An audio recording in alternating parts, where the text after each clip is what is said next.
Bonjour à tous, bonjour à toutes, merci de votre fidélité. Donc, nous sommes sur Radio Fréquence Atlantique, 3 longueurs d'onde, 88.3, 93.6, 105.9. Vous pouvez également suivre les émissions sur rfaradio.fr. Donc, comme tous les dimanches, nous avons des commentaires sur des faits d'actualité et une partie des constructions. Ça sera sur YouTube. Alors, l'émission sera, vous la retrouverez sur YouTube, même cet après-midi, comme souffle le technicien. Alors, donc, aujourd'hui, nous allons parler du comportement des suprémacistes français. Nous avons déjà commencé à l'évoquer, mais nous allons élargir la question. Nous allons parler du veto posé par les États-Unis sur l'admission de la Palestine comme membre de plein droit à l'ONU. Et puis en matière de déconstruction, nous allons réfléchir sur la question des violences dans la société. Premier point donc, le comportement des suprémacistes français. Les semaines dernières, nous avons parlé de l'arrogance dont ils ont fait preuve dans le privé avec les joueurs de rugby qui s'exhibait tout nu dans un rond-point, cet autre qui traversait un supermarché en string poussé par un autre et debout dans un chariot.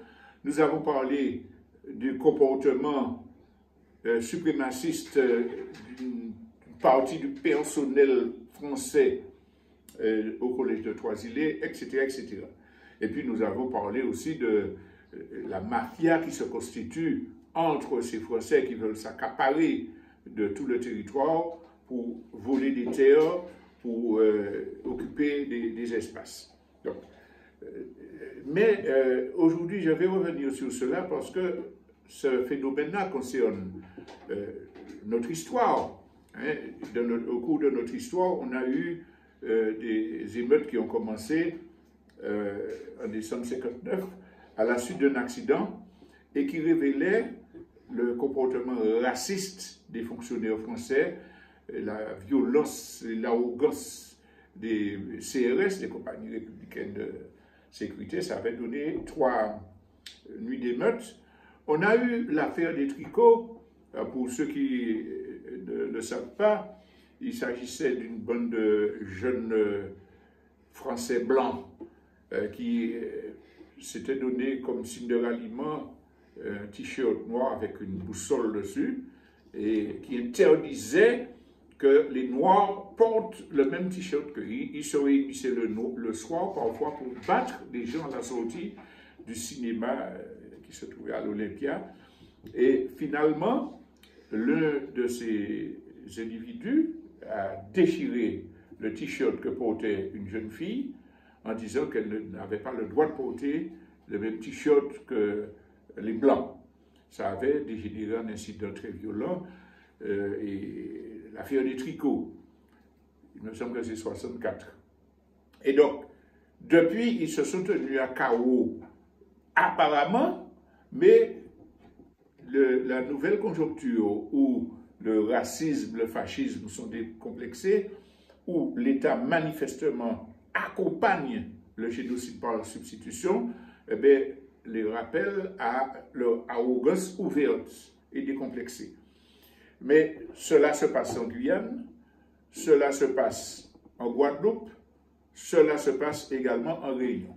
Alors, il y a un fait qui s'est déroulé sur l'île de la Réunion, qui a été répercuté par la Réunion première, ce qui fait que c'est assez étonnant qu'on n'ait pas eu d'écho sur les autres premières et dans les médias français, et qui est né de travail. Alors c'est dans un lycée, le lycée Vincendo à Saint-Joseph, qu'un projet pédagogique a été monté, et sur le thème, on va retrouver le thème, que celui qui oublie ses racines n'atteint jamais sa destination.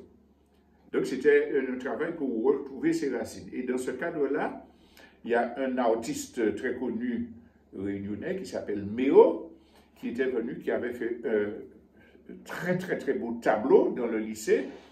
Vous pouvez le revoir en allant sur le site de Réunion Première. Oui, c'est un jeune réunionnais, pieds nus, assis sur son tambour, avec tout un décor très racine, si on veut. Et à côté de lui, il y a une pile de livres. Et sur le premier livre, c'est marqué « Histoire de la France », rayé, et puis marqué en bas « Histoire de la Réunion ». Donc, une partie des personnels, des Français, des professeurs, comme ceux du Trois-Îlets, ont estimé que c'était une atteinte à la République, une atteinte à la laïcité, et ils sont intervenus directement au plus haut niveau pour demander de faire d'effacer, de faire censurer cette œuvre d'art. Alors, l'affaire a fuité, hein, et dans l'ensemble de la société réunionnaise, il y a eu une levée de boucliers. Par exemple, le parti pour la Réunion a fait part de son soutien, a publié un communiqué pour dénoncer une menace inacceptable. On cite une phrase de ce communiqué: nous ne pouvons accepter qu'il soit exercé une quelconque forme de contrôle de sa production artistique. La maire de Saint-Denis, Erika Barré, a publié une tribune dans laquelle elle affirme également son soutien. Nous défendons l'art et la liberté d'expression, et donc plein soutien à Méo. Les députés sont montés au credo. Alors, Emeline Kambidi, qui a déclaré que cette censure est d'une grande violence, et Frédéric Maillot, lui, a adressé une lettre à la ministre de la Culture, Rachida Dati, dans laquelle il dénonce tout à fait cette agression contre l'art, contre la liberté. Alors, vous pouvez aller sur le site de Martinique Première pour voir l'intégralité des réactions. Je ne reste pas longtemps dessus. Ce que je veux dire, c'est que, comme en Martinique, en Réunion, en fait, dans toutes les colonies françaises, les suprémacistes se croient vraiment autorisés à agir de façon ouverte et se croient impunis. J'ai rappelé tout à l'heure l'affaire des tricots décembre 59. Ces gens-là n'ont aucune idée de ce qu'est le peuple martiniquais.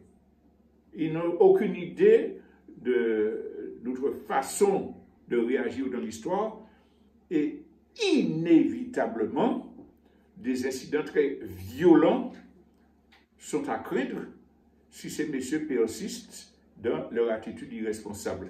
Mais de toute façon, il n'est pas question que nous, Martiniquais, acceptions que ces gens-là croient un territoire conquis et bafouent notre dignité. Ils ne seront jamais ni assez nombreux, ni assez organisés pour empêcher que le peuple martiniquais mette fin à leurs prétentions.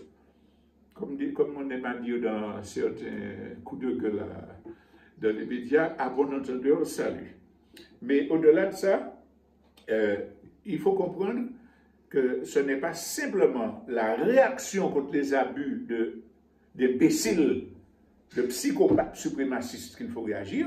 Il faut agir sur la cause qui fait qu'ils sont libres d'agir dans ce sens-là. Et la cause fondamentale, c'est que nous sommes un pays colonisé, que le gouvernement colonial a décidé aujourd'hui de nettoyer la Martinique de sa population pour assurer la présence française, la puissance française. Et donc, tant que nous n'aurons pas compris la nécessité d'obtenir notre souveraineté et de plein droit, nous ne pourrons pas régler ces problèmes-là. Et nous dirons tout à l'heure dans la partie des constructions que le problème est encore plus général qu'il n'y paraît. Je veux passer donc à la deuxième information qui a retenu notre attention, c'est le veto des États-Unis donc, au Conseil de sécurité, où la question était posée de la reconnaissance de l'État palestinien comme membre de droit. Et donc, les États-Unis ont mis leur veto. Comme ils sont membres permanents du Conseil de sécurité, niet, et l'affaire est est gelé. C'est impossible d'aller plus loin. Alors, il faut rappeler qu'au niveau de l'Assemblée générale, il y a près de 199 États membres. 140 ont déjà reconnu la Palestine comme État souverain. Le dernier en date, c'est Barbade, la première ministre, a franchi le pas, ce qui veut dire qu'au niveau international, il y a une volonté de rendre au peuple palestinien ses droits. Mais il faut rappeler aussi que ce sont les grandes puissances qui ont dépassé l'État de la Palestine souverain qui existait pour couper en deux, donner une partie à l'État d'Israël en y mettant la direction des sionistes, des gens qui avaient déjà le projet de contrôler la région, qui ont pour cela développé un terrorisme le plus barbare, en allant dans les villages, tuer les gens, et promener les cadavres dans les villages suivants pour dire fuyez, fuyez. Ce qui avait entraîné la Nakba, c'était la grande catastrophe où des centaines de milliers de Palestiniens avaient fui et vivent encore dans des camps réfugiés dans les pays d'alentour. Et depuis, l'État d'Israël, il y a des cartes très intéressantes que vous pourrez retrouver sur Google, petit à petit à grignoter, au point qu'il ne reste que la petite bande de Gaza et les territoires occupés de Cisjordanie. Mais quand les grandes puissances avaient décidé de créer l'État d'Israël, le deal c'était qu'en même temps, on créait l'État de Palestine pour que les Palestiniens puissent continuer à vivre chez eux. Cela fait plus de 70 ans. Aujourd'hui, on vote pour la reconnaissance de l'État palestinien. Les États-Unis mettent leur veto. Avec quel prétexte? Il ne faut pas imposer à Israël. Il faut qu'il y ait une négociation entre Israël et l'autorité palestinienne pour que les deux acceptent la création d'État. C'est-à-dire un État terroriste, voyou, qui pratique un génocide violent. Les États-Unis disent que c'est avec ces Netanyahou que l'autorité palestinienne doit discuter pour que Netanyahou accepte qu'il y ait un État palestinien. C'est une complicité de génocide, c'est une preuve qu'il n'y a aucune volonté de respecter le droit international. Il s'agit de conforter la puissance d'Israël pour pouvoir dominer la région, dominer les ressources énergétiques. Alors, vous avez entendu, 34 000 morts maintenant, dont 17 000 enfants, 13 000 ou 12 000 femmes, des fillards, civils, leurs maisons totalement écrasées, bombardées, tout. De temps en temps, on appelle à la retenue. Et puis, en même temps, le même jour, ou le lendemain plutôt, où les États-Unis votent et mettent le veto sur la reconnaissance de la Palestine, ils votent 63 milliards de dollars pour pouvoir soutenir la guerre en Ukraine et 17 milliards pour Israël, pour s'armer, pour continuer à écraser les derniers Palestiniens. Bon, il y a une petite somme qui est allouée à Taïwan aussi pour préparer la guerre contre la Chine. La Jordanie, un petit milliard, puisqu'elle a accepté de soutenir la politique américaine. Mais voilà la réalité des rapports internationaux. Alors, il y a une chose qui vient nous faire comprendre encore mieux l'état de la situation, l'entrée dans la Troisième Guerre mondiale, c'est ce qui s'est passé concernant l'Iran. Vous avez un État, on en a parlé dimanche dernier, Israël, qui bombarde le consulat iranien en Syrie. Des morts, des responsables. C'est un viol de la souveraineté et c'est une attaque directe contre l'Iran puisque le consulat et l'ambassade sont considérés comme territoire du pays.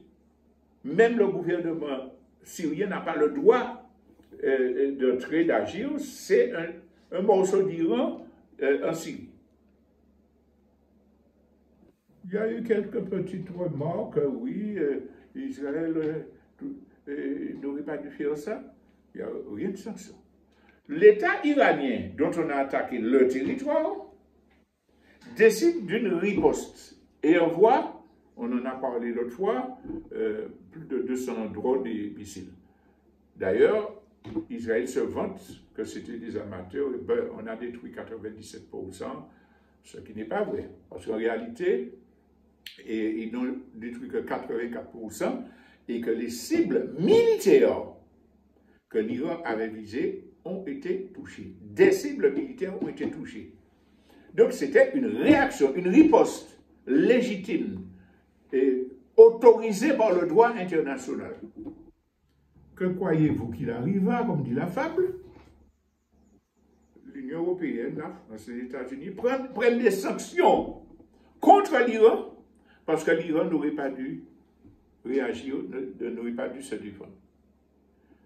On est dans un monde de barbares, de mafieux, de non-droit. C'est inconcevable. Mais c'est ça qui se passe. Ça nous dit quoi comme leçon? Et alors, tout le monde dit à Israël de ne pas répondre à l'attaque parce qu'ils ont quand même peur que la guerre mondiale déclenche. Mais Israël veut déclencher la guerre mondiale. Israël veut déclencher la guerre mondiale. C'est le va-tout qu'il joue parce que, de toute façon, même une bonne partie du peuple israélien a compris ça.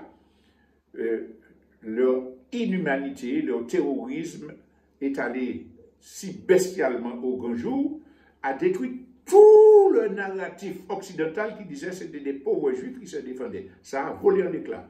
Et le monde entier voit que ce sont des terroristes.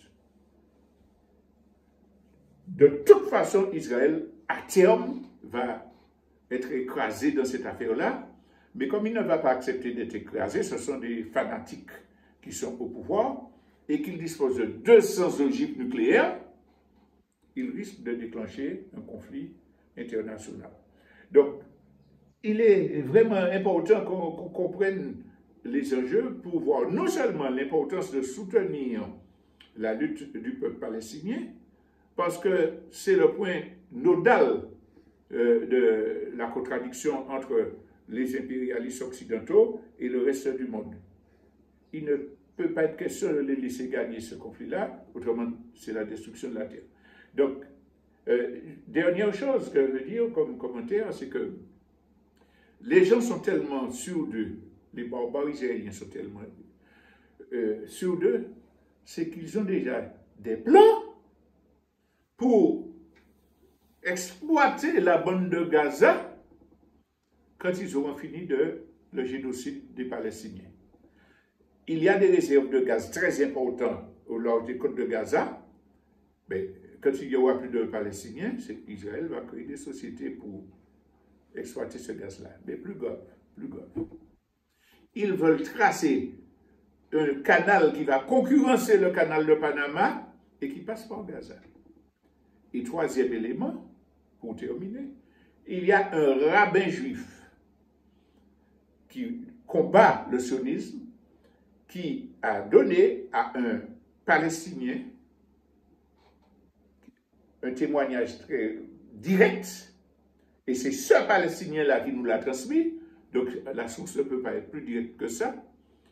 Le rabbin était approché par une société israélienne qui lui propose des territoires sur la plage de Gaza. Il dit, mais attendez, c'est pas vous, c'est le territoire des Palestiniens. Non, non, mais le problème sera réglé. Donc, ils ont déjà commencé à vendre des parcelles pour un projet d'aménagement autour de la plage de Gaza. Les Américains le savent, Macron le sait. Et puis, il continue à armer ces criminels-là. Et puis, il ne faudrait pas qu'on soutienne la lutte du peuple palestinien. Je vous laisse les commentaires. Je vais demander à la technique de nous faire une petite respiration musicale avant que nous passions à la partie déconstruction.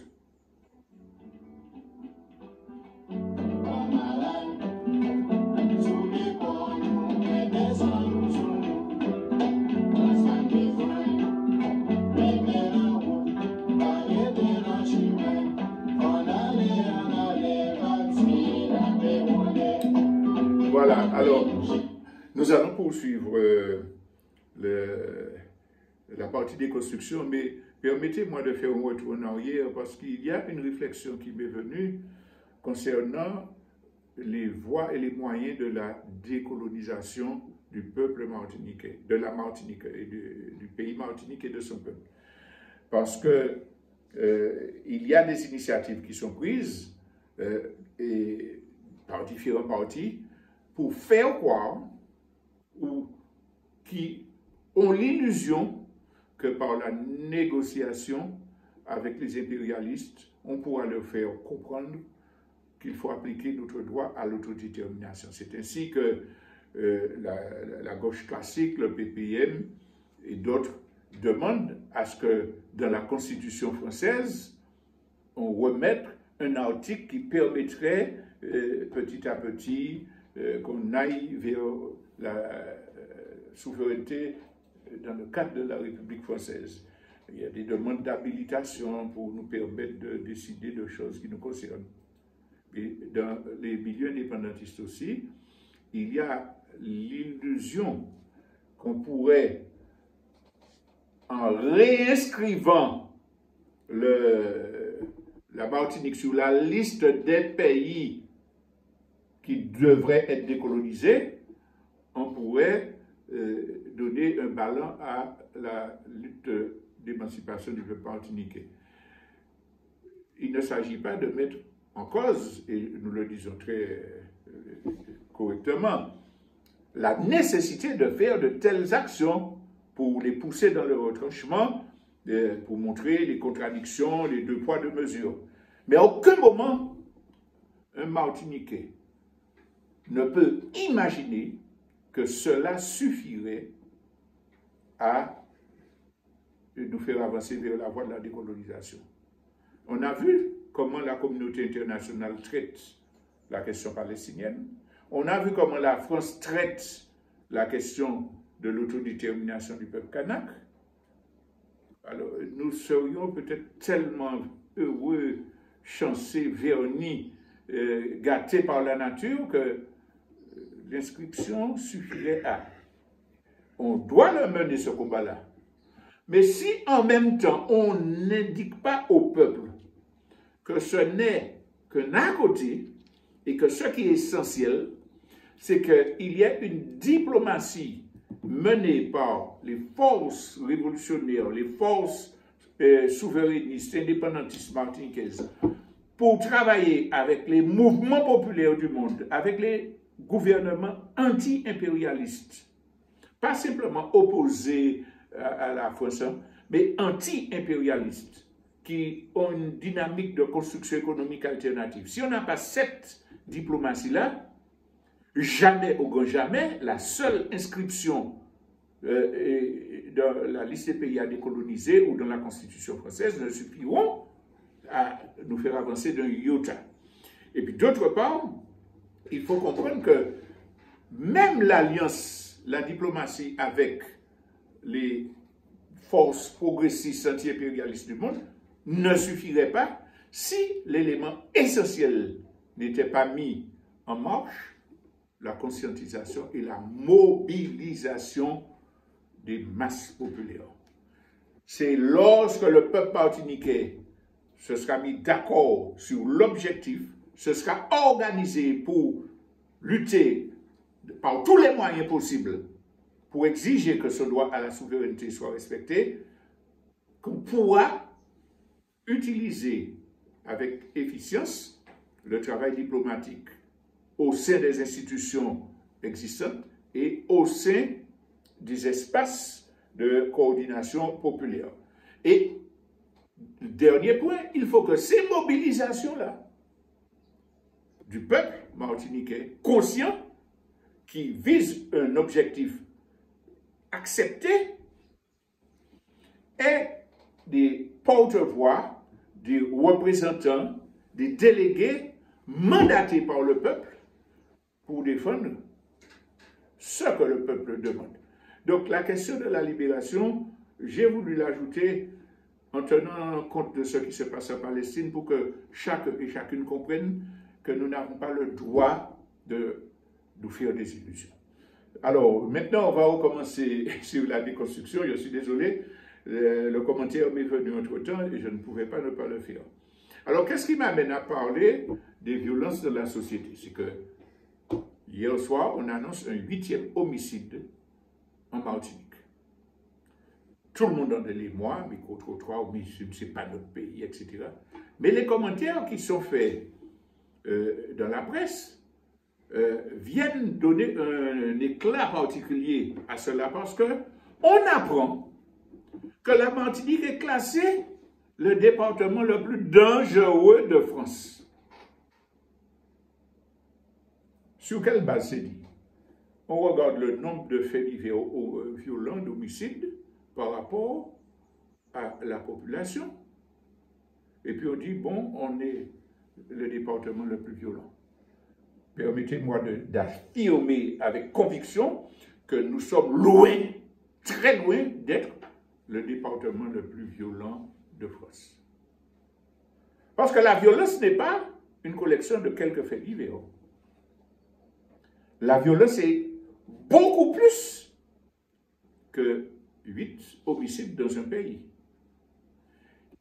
C'est pour ça que nous parlons de déconstruction.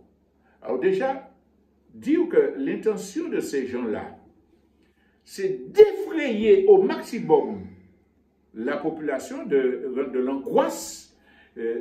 C'est ce qui avait été fait pour le Covid, développer la peur pour qu'on accepte des mesures dictatoriales. Et en matière de préparation du fascisme, ils ont besoin de dire à la population, mais on est dans le chaos le plus total. Et si nous ne venons pas avec le RAID, le GIGN, vous direz, ce sera foutu. On a entendu quelqu'un représentant le syndicat de la policière dire la nouvelle formule qui est à la mode, il nous faut faire une opération place nette. C'est les fascistes français qui ont lancé l'affaire. À Mayotte, on fait place nette. En France, on fait place nette. Pour mousser le gouvernement, ils travaillent, ils nettoient.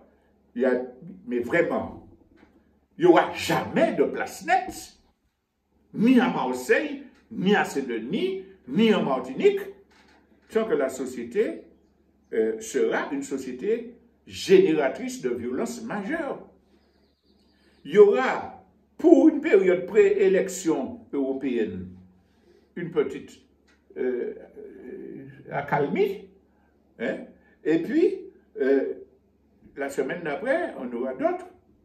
Mais en fait, depuis que le GIGN est venu, c'était comme ça. Ça fait 2 ans, là, on a eu, avant le GIGN, l'autre là, c'était quoi? Le RAID. Est-ce que le taux d'assassinat est moins important qu'avant leur présence? Non. Parce que la société génère des violences. Et le plus grave, c'est que pendant même qu'ils prennent le prétexte de place nette de violence pour pouvoir instaurer leur dictature, les conditions pour que les violences deviennent encore de plus en plus grandes s'accumulent. Prenons la déclaration du petit Froiluquet, je me permets de dire, c'est un petit Froiluquet. Gabriel Attal, Premier ministre, qui vient avec une posture comme d'Armarin. Ils ont un style, je ne sais pas s'ils ont appris ça. Oui, c'est tolérable. Alors, j'avais proposé que les enfants qui vont au bac, au brevet des collèges, etc., s'ils ont fait une bêtise, on sanctionne leur diplôme. C'est pour les réinsérer ou bien pour les pousser à faire pire? Les parents iront au de la prison, des travaux d'intérêt généraux, des amendes, seront chassés de HLM, ça avait été dit avant, s'ils ont un enfant délinquant. Mais, chers parents, quelles sont les familles où il y a des enfants délinquants? Ce sont des familles qui sont en souffrance, ce sont des familles où il n'y a pas d'argent, ce sont des familles où les jeunes sont poussés à la toxicomanie, au goût du luxe, par les médias du gouvernement. Ce sont des familles où la maman infirmière libérale est obligée de travailler tous les jours pour voir ses indemnités réduites, et puis que l'enfant est dans la rue. Ce sont les hommes, les parents qui prennent 2 emplois pour pouvoir avoir assez d'argent. Empoisonné. Ce sont les parents empoisonnés.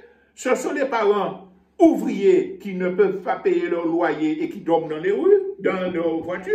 Et puis les enfants, lui, c'est les enfants du malheur qui sombrent plus facilement de la délinquance. Alors, on va fasciser les lois sur les parents qui ne peuvent pas, qui n'ont pas les moyens de payer des cours particuliers. Est-ce que vous imaginez que le fils de Sarkozy fait un trafic de drogue et puis qu'on va mettre Sarkozy en prison parce que son fils a fait un trafic de drogue? Allô? Tu es à l'appareil? Oui, mon fils a un petit ennui là. Tu regardes ça pour moi? C'est réglé. C'est de la fascisation parce que si la population accepte ça, au prétexte que ce sont des jeunes délinquants qui n'ont pas de repères, qui font des cas, et donc il faut les neutraliser par tous les moyens, l'étape suivante sera quoi? Parce que les parents, c'est toutes les familles qui sont soumises à cela. Qui sera la prochaine cible? Donc, on dit bien qu'on utilise la frayeur pour pouvoir imposer des lois fascistes, liberticides, pour préparer la société fasciste dont ils ont besoin pour réprimer les populations qui se rendent compte qu'on ne peut plus vivre comme ça, il faut changer le système. Alors c'est ça qui m'amène à parler du concept de violence dans la société.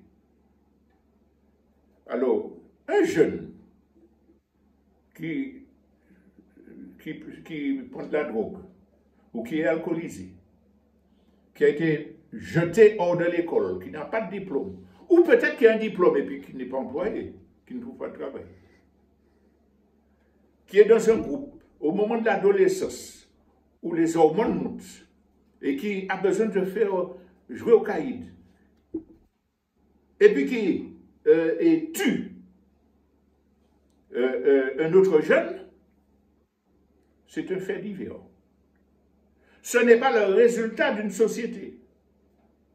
Ce n'est pas le résultat d'une violence que le gouvernement applique sur la jeunesse en supprimant les crédits aux associations qui font du travail, du bénévolat, de réinsertion, en supprimant les crédits de l'école qui font que l'enfant ne peut pas étudier, que des classes sont surchargées. Mais c'est cette violence-là qui crée le mal-être, qui crée le désarroi qui pousse à l'alcoolisme, à la drogue et au banditisme. Ce n'est pas de la violence. Est-ce qu'un petit entrepreneur qui travaille 70 heures par semaine et puis à qui qu'on écrase d'impôts, qu'on vient saisir, dont on vient saisir les biens, parce qu'il n'a pas pu payer des organismes sociaux qui ne lui servent à rien quand il est en congé ou quand il arrive à la retraite ou quand il est malade et qui se suicide? Est-ce que c'est de la violence ou c'est pas de la violence? Le gouvernement qui est prêt à mettre des parents en prison parce qu'un enfant mineur a fait une connerie, je ne dis pas qu'il ne faille pas punir les erreurs, mais il ne mérite pas d'être en prison puisque c'est lui qui crée la violence. C'est ça la violence sociale. C'est le fait que les gens sont privés du droit à l'éducation, à la santé. Quand, là, récemment, là, ils mettent 2 € de plus pour une consultation de médicaments, de docteur, pardon, 1 € de plus sur chaque boîte de médicaments. Quand les médecins qui ne sont pas remboursés, qui sont criminalisés, se déconventionnent pour dire, bon, moi j'ai besoin de vivre aussi, j'ai besoin de payer mon loyer, donc vous me payez. Quand le médecin fait ça, et puis que vous, malheureux, au chômage, allez, vous avez 60 € à payer pour ceci, 30 € pour les radios, vous payez. Côté au cap l'argent. Tu ne te soignes pas. Tu crèves de ta maladie. Remboursement. Et en plus, les remboursements ne viennent pas. Il y a quelqu'un qui me racontait que son frère a déposé des dossiers de remboursement des frais qu'il avait avancés. Il est mort, il n'a jamais été remboursé. Puis lorsque les gens font des démarches, ah non, mais il est mort, point. Est-ce que ce n'est pas de la violence? Est-ce que cette violence-là n'est pas plus condamnable que celle de jeunes débiellés par l'alcool et à qui on a appris la violence, qui tue son camarade et puis qui n'a même pas conscience qu'il a tué un camarade, puisque je le répète tout le temps, les dessins animés, les jeux vidéo, depuis 3 ans, apprennent à tous les enfants que la mort n'est pas inéluctable. Dans leur subconscient est ancrée l'idée que quand je tue l'autre, je prends sa puissance. Il renaît toujours. Prenez tous les jeux vidéo. Tout ce qu'on tue ressuscite. Mais en même temps, ils m'ont donné ma force. Donc finalement, c'est tout bénéfique pour moi. C'est ça, la violence de la société. Je vous laisse trouver les autres cas de figure, puisque vous les vivez, vous les connaissez comme moi. Alors, quand on a dit ça, la solution ne peut pas être d'accepter la fascisation, d'accepter la privation de nos libertés. La solution, c'est de nous battre contre le gouvernement, de nous organiser pour mettre fin à un système fondé sur le pillage, sur l'injustice. C'est ça. Alors, il ne s'agit pas d'aller, il s'agit de s'organiser, d'abord en contre-pouvoir, parce que tant qu'on ne sera pas au pouvoir, tant qu'on ne sera pas souverain, tant qu'on ne sera pas indépendant, on ne pourra pas avoir des livres, des manuels scolaires qui apprennent à nos enfants leur histoire, qui apprennent la bienveillance, qui apprennent le secourisme. On ne pourra pas avoir ça. Donc il faut, sur le plus long terme, nous battre pour la souveraineté, pour la résolution globale. Mais pendant ce temps-là, il faut agir. Ça veut dire que nous devons, comme beaucoup de gens le font déjà et l'ont toujours fait dans notre pays, marronner, avoir notre culture, notre système éducatif. Oui, nous devons envoyer nos enfants à l'école et nous battre pour qu'ils aient les moyens de travailler, pour avoir des diplômes. Mais nous devons, dans les associations, associations de parents d'élèves, associations de quartier, créer des activités. Ça, c'est déjà fait et ça a apporté des fruits. Je me permets de rappeler que l'association ALCPJ, en lot chemin pour la jeunesse, qui dans les années 80 réunissait des centaines de jeunes, eh bien, a fourni à la direction de la société des dizaines de principaux de collèges, des dizaines de grands journalistes, etc., etc. De cadres partout. Eh bien, c'est le travail marron de LCPJ qui a permis ça. Là, aujourd'hui, nous avons des cerveaux, nous avons des moyens technologiques entre nos mains qui permettent que chaque association de quartier organise une contre-éducation, invite des gens à venir faire des cours sur l'histoire, des exposés sur l'histoire de la Martinique, sur l'économie, etc. Sur l'économie précisément, tous ces gens-là qui font des actions, fait jardin, du thé, chocolat, etc., on n'est pas obligé de faire rupture totale avec le système, puisqu'à les banques, on a besoin parfois de prêts, de déclarations, etc. Mais dans les circuits courts, on travaille ensemble, la création de réseaux où on coopère, etc., on peut le faire. C'est ça qui va empêcher la violence. Imaginez dans un quartier qu'il y ait 2 jeunes garçons, 2 jeunes filles qui fassent la coiffure de tout l'entourage. Ils gagnent de l'argent.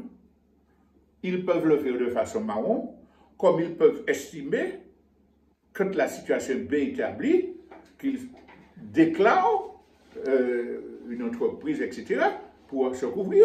Mais qui est content, qui n'est pas content, on a besoin de manger, on a besoin de vivre. Et si on fait ça, on crée des liens dans le quartier qui diminuent les rapports conflictuels. De toute façon, il y aura toujours, depuis le début de l'humanité, ça existe, des gens malades, des gens déviants, des gens, etc. Il y aura toujours des violences, mais on réduit le phénomène et comme on est collectivement et structuré hein, pour répondre aux questions, on arrive à mieux gérer, à prendre des dispositions. Et puis, soutenir les luttes des professionnels, les gens qui disent syndicat, c'est comme le lynchement. Soutenir les infirmières libérales qui viennent soigner nos mamans, nos papas, c'est un devoir. C'est un devoir soutenir les enseignants qui refusent d'aller à trifouiller les oies pour être remplacés par des gens qui ne connaissent pas notre culture. C'est un devoir. Ça veut dire que la dissidence doit se comporter dans l'action pour créer des réponses, pour faire des réponses, éducation, économie, culture, etc., mais doit se manifester dans le soutien aux luttes populaires. Alors, ça veut dire que faut que nous prenions en main. C'est ça le mot d'ordre. C'est pour ça que souvent je fais allusion à l'initiative qui est en train de se constituer pour appeler tous ceux qui partagent cette idée-là à porter leur contribution. Hein, et l'administration alternative populaire qui justement essaie de favoriser cette synergie-là. J'appelle souvent le faire. Mais pas que. C'est l'une des solutions, l'un des atouts, mais il y a d'autres espaces où on peut créer. Par exemple, les agriculteurs truandés, exploités par les grands propriétaires de plantations bananières, doivent, ceux qui le veulent, se réunir pour préparer l'alternative de façon dissidente. Petit à petit, basculer dans des cultures différentes, mais pas pour se débrouiller tout seul pour la distribution, mais travailler avec d'autres pour la garantie que tout ce qui est produit est utilisé par réseau, par des associations de syndicats, des comités d'entreprise, de syndicats, des associations qui font des sorties, des restaurants. Et puis, commençons à afficher le drapeau rouge, vert, noir de toutes les activités que nous faisons pour dire aux autres pays initiales, aux autres dans le réseau, mandat et puis réseau. Il nous faut comprendre qu'il y a une troisième guerre mondiale qui se prépare, que le génocide par substitution a pris de l'ampleur parce que le pouvoir colonial veut nous éradiquer pour que ces ressortissants prennent la place, et plus tard et trop tard. Donc il nous faut travailler à cela. Et puis ça nous demande donc de voir que nous avons un travail personnel et collectif à faire pour rendre tout cela possible. D'abord, personnel. Quand on parle de auto-réparation, nous devons reconnaître que notre peuple a été victime de traumatismes psychiques liés à l'esclavagisation, à la colonisation, à toutes les inégalités que nous vivons, qui a un mal-être profond et qui a une violence qui nous déchire entre nous, là, ce que Fanon appelait la violence circulaire. Je le disais dimanche dernier, nous qu'arrivons à faire quelqu'un qui famille nous. Parce que nous avons fait un cahier et puis 1 mètre carré qui a dépassé les pattes à moins. Non, si, bon, vous partez pour faire ça, bon, mais fais ci, fais ça. Cherchons des voies de solution pacifique. Nous, si l'argent nous était, nous avons dépensé à ce système judiciaire là, et le problème n'a pas qu'à résoudre. Donc, il nous faut accepter de nous remettre en question pour repousser la violence, les divisions individuelles que nous entretenons, pour trouver les moyens de pacifier, de ressouder nos relations au sein de la famille, au sein du quartier, etc. Et puis surtout, il nous faut nous décider à nous organiser. Rien pas qu'à faire s'il n'est pas organisé. Pour ça, vous qui fait ça, vous qui fait ça, moi je ne peux pas faire ça, moi qui fait ça, etc. Il nous faut nous organiser.